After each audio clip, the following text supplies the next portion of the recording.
Merci Madame la Présidente de me donner la parole.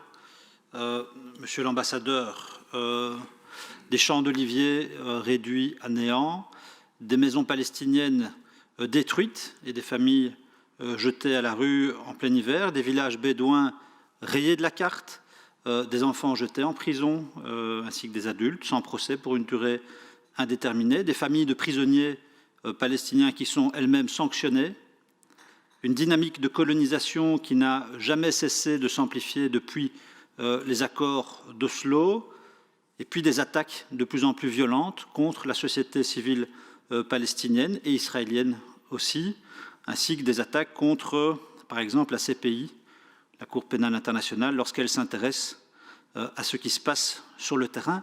Comment peut-on nier et ou d'ailleurs trouver des justifications à ce qui apparaît comme autant de faits?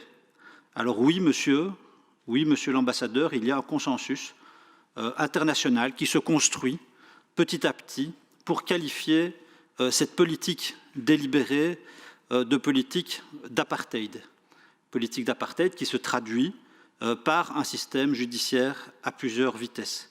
Et je trouve que l'inquiétude que suscite au sein de cette commission cette situation, comme d'ailleurs d'autres situations de violations graves des droits humains dans le monde, je trouve que cette inquiétude honore l'ensemble du Parlement et, par extension, l'ensemble de la représentation populaire belge.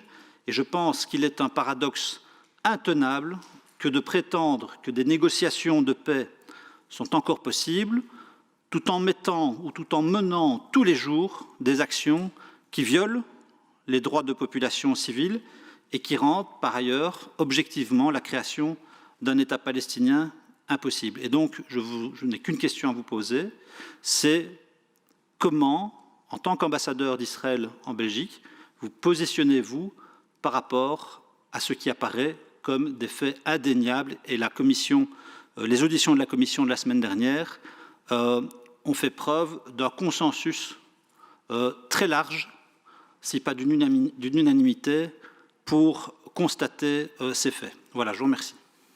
Quelques remarques en vrac, en réaction aux propos de l'ambassadeur, que je remercie par ailleurs pour sa présence. Alors, vous dites, monsieur l'ambassadeur, que la Belgique devient inaudible en raison des positions qu'elle prend.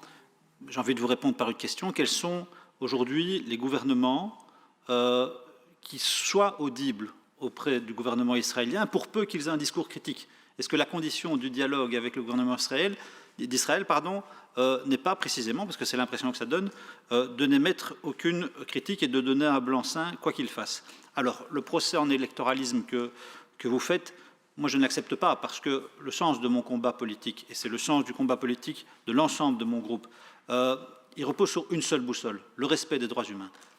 C'est notre boussole. Et quelle fut notre logique électoraliste lorsque nous dénoncions dans cette commission les crimes de génocide commis contre les yézidis? Quel est notre électoralisme là-dedans? La situation des Arméniens, des Ouïghours, des femmes afghanes, des journalistes et des avocats égyptiens, iraniens, nous l'avons fait parce que nous avons une boussole, le respect des droits humains, et c'est le cas aussi en ce qui concerne la situation palestinienne. Alors, les accords d'Abraham, ne nous voilons pas la face, ce qui les motive, avant tout, c'est une logique de coalition anti-iranienne, et donc on est dans une logique de bloc face à l'Iran, et ce ne sont pas les pays arabes qui ont abandonné les Palestiniens, ce sont certains gouvernements, et ils l'ont fait au nom de l'idée de contenir, voire de vaincre l'Iran, idée qui est plus importante pour eux que le maintien d'un soutien formel au peuple palestinien, d'ailleurs soutien qui avait produit peu de résultats tangibles ces dernières années. Alors, ça, c'est quelque chose que je n'arrive pas à comprendre. Vous niez que la colonisation soit un obstacle à la paix. C'est pour moi l'obstacle majeur dans la mesure où il rend impossible de facto la création d'un État palestinien. Vous dites que le peuple juif revient à la maison en occupant la Cisjordanie. Je crois que ce qui doit quand même compter par-dessus tout, ce n'est pas l'histoire ancestrale d'un peuple, aussi respectable soit-elle, mais c'est encore une fois le respect des droits ici et maintenant.